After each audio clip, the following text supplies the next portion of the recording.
Do you know what is the global consumptions of steel? Steel is the material of choice for many elements of manufacturing, construction, transportation, and various consumer products. Traditionally valued for its strength, steel has also become the most recycled material. If we look into global consumptions data of year 2020, Construction, including structural and building work, consumed 49% of total production of finished steel. 16% used in mechanical engineering, 11% used in metal product, 8% used in automotive product, 6% in oil and gas exploration and transport, 3% in domestic products and only 1% in defense.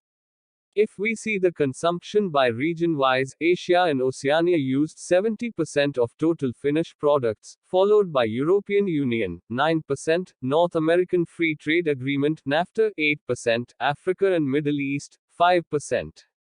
and if we calculate by products shape, long products 49%, flat products 40%, and tube products 11%. Thanks for watching.